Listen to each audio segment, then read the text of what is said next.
All right, we'll get started with Dan. Who is the first question? Go right up front. Dan, through these first two games of the ALCS, the bullpen has really just stepped up. Just how impressed have you been by the performance of the relievers, and how ecstatic are you that you're going into these 3 home games with pretty much all of them on decent rest? Yeah, this has been down the stretch, especially has been a big strength of ours has been the bullpen, and I think the bullpen and actually the starters work very well together, and the way it has worked out has gone fairly smoothly, and you get, like we've said before, you trust all of our guys, and whenever you give them the ball, they're going to do the job, and yesterday was no exception.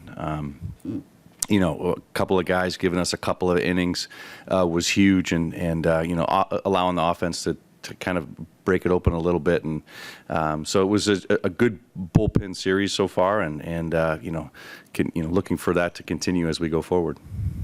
Questions for Dan in the third row on your left.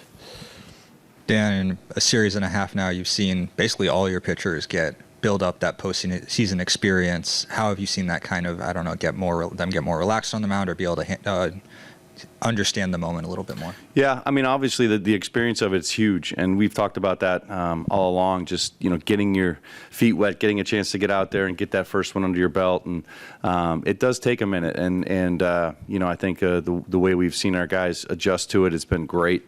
This is a group that's tight. The whole pitching staff together is tight. They share information. They talk about it. They let each other know what it's like, and so they're a little bit more prepared too. So, it's good knowing that these guys have had a little bit of experience now under their belt, and they're ready to go. We'll stay over there on your left. Dan, from your standpoint here, to be back in Seattle ahead 2-0, I mean, what is the word or the feeling I think that, embodies the team right now when you think about being in this position to come back home and have potentially 3 in front of you here? Yeah, obviously it's a very advantageous position. We're excited about that, but there's work to do here, and I think the focus is tomorrow night. That's where our focus goes, and that's kind of how we've done this, all along. Is just that we're taking it one day at a time. It sounds very cliche, but you take it one step at a time, and tomorrow night we're looking forward to getting back out there. Taking in the atmosphere here at T-Mobile. We know it's going to be an awesome atmosphere here for baseball. So that's where our focus lies. We get back to work. I think, as we've talked about the pitching, it's been so solid and offensively able to do some great things. So both sides of the ball, we just need to continue to keep doing that. And I think that's the focus going forward. Up front on your left, Dan. Kind of similar. I was going to similar question, but I'll try to go a little deeper. Just the importance of the details. You've talked about that from day one. Just important of the details, each pitch, each at bat. Yeah, no doubt. I think we've seen, we talk about the postseason where little things make big differences. We've seen that in a lot of these postseason games, not just our games, but in all the games. And so you focus on the details. You know that each pitch has, magnified significance. That each out makes a big difference. Each at bat can be huge. So I think we've talked about it with our offense that you start stacking those tough at bats back to back, and over time you start to wear down pitchers, and that's when we're at our best. So yes, each pitch, each at bat. Those are all very big things here in the postseason, and our guys know that, and that's why our focus continues to be, tomorrow night, and we'll get back out on the field and get started again. Right up front, Dan. Kind of continuing on that train of thought of just the subtle differences, ALDS, you guys came back home. It was win or go home. You knew the situation. This situation, a little bit different, have an opportunity to close it out.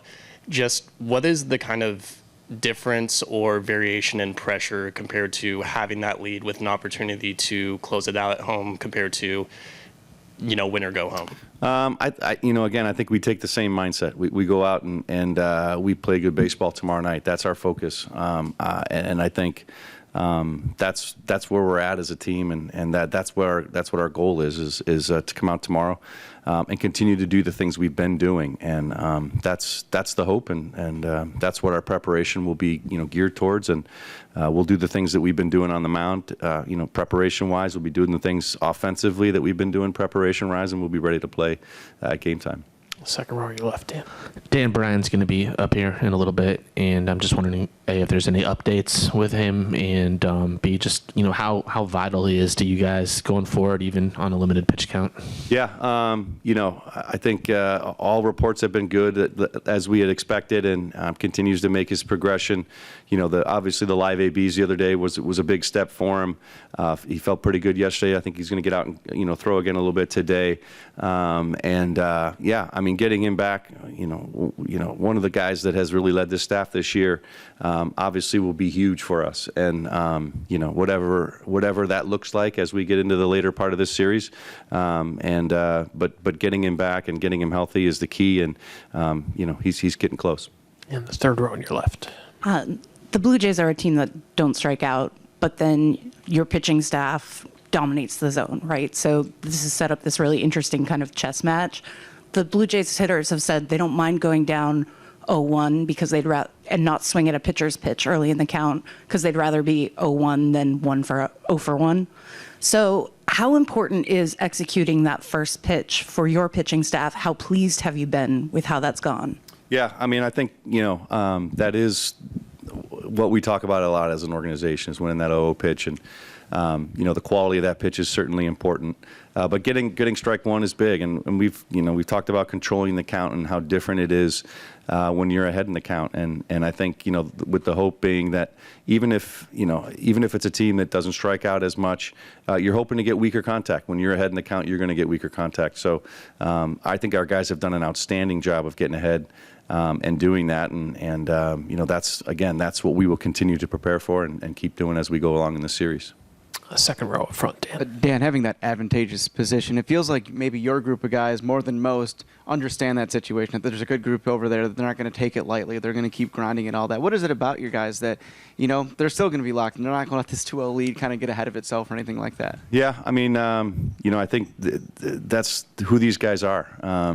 We talk a lot about Cal and the season he's had, not getting wrapped up in it and keeping his humility about him as he's gone through it, and has allowed him to continue and be consistent. I think that's a big part of it with a lot of our guys. We understand how fickle this game can be, and so each night is important, each detail is important, that's why I think we go about it very consistently. We prepare the same, and I think that they'll, again, like I said, they'll be ready tomorrow night to go.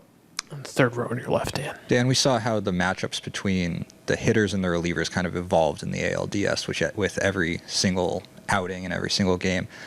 How much can hitters learn about relievers in a series length? And then with that being said, how big is it that you get through the first two games only throwing each reliever once? Yeah, excuse me. Yeah, I think it does make a big difference. I think obviously seeing guys more and more does help you get a better picture of what they're going to do. You can look at a guy on paper and understand on paper what he's going to do and what the ball might do, but then seeing it in the box is a different story. So I think as hitters, yes, that's great. And I think all hitters on all teams will share information. That's how you learn and you get prepared for your at-bat. So that's all been going on and as normal. But it is good to get in the box and actually see that, get an at-bat, and get a feel for what the ball's actually doing. Yes, I think it's great that we've been able to, only have a couple guys go out there, on a couple outings, hopefully that helps us as we go forward. A couple last ones. We'll stay in the same row. What makes Josh Naylor so good at that high and away pitch? It's a pitch that's a foot outside. You don't expect him to do damage on it. And then we saw it against Skubal with the double. We saw it in the series with the Blue Jays. What is it about his swing? How does he get to that? He's just, number one, as I've said, he's smart and headsy, and he can, maybe think along sometimes with pitchers. But I also think, he's got the ability, his swing has adjustability to it. And when he sees a pitch up in the zone, he's able to stay really short and get on top of it. And that's the key.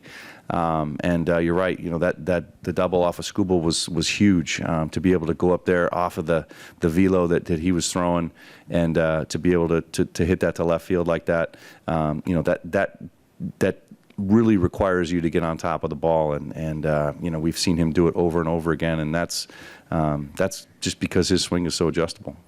Anything else for Dan before we let him go? All right, Dan, thank you so much.